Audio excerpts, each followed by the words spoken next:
Ce moment magique où l'équipe de La Tanière apprend qu'elle obtient 2 étoiles Michelin a été viral. Mais qu'en est-il des retombées 1 an plus tard? Ça a changé l'achalandage. Avant, on était déjà choyés, on figurait complet 2 à 3 semaines à l'avance. Puis là, mais c'est plusieurs mois d'avance. Bien en vue à la porte de l'établissement, les 2 étoiles ont contribué à apporter une forme de stabilité aux propriétaires et aux employés. L'achalandage a d'ailleurs grimpé d'environ 15 % dans la dernière année.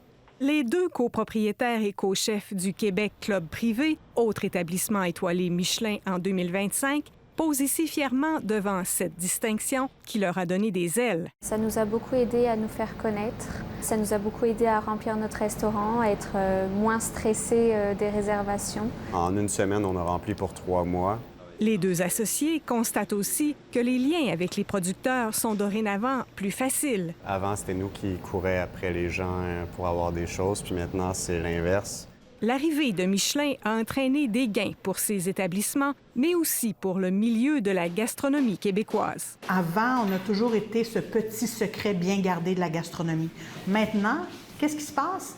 C'est un guide avec une renommée mondiale qui date de 1939 qui vient dire qu'on est une des gastronomies importantes dans le monde. Mais cette course aux étoiles a aussi ses revers. Ce que j'ai constaté le plus dans la dernière année, en visitant à la fois des établissements reconnus que des établissements non reconnus, c'est des investissements.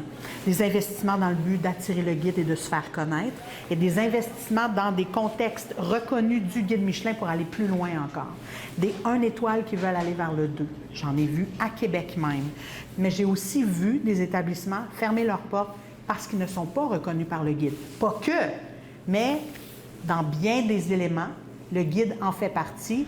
Et pour ceux qui souhaitent rester au sommet du palmarès, c'est pas facile à garder des étoiles parce que ça vient avec l'anxiété de performance. Ces établissements étoilés garantissent avoir gardé leur essence. On continue juste à faire ce qu'on sait faire, puis on ne comprendrait pas pourquoi ça changerait quelque chose. On est sur une évolution constante. Notre façon de travailler avant les 2 étoiles, puis notre façon de travailler maintenant qu'on les a, ça n'a pas changé. Mais évidemment, la sortie du prochain palmarès suscite des attentes. Avec cette 2e édition-là, on a des hautes attentes. Si c'est 2, c'est 2. Si c'est 1, c'est 1. Si c'est 3, ce sera un beau bonus, un bel accident. On espère peut-être une 3e étoile, on va se le dire.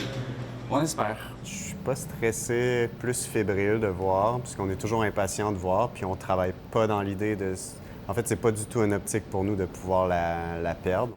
C'est ce mercredi 6 mai que le voile sera levé sur la 2e édition du Guide Michelin québécois qui révélera à qui seront destinées les nouvelles étoiles du firmament de la gastronomie québécoise. Ici Guylaine Bussière, Radio-Canada, Québec.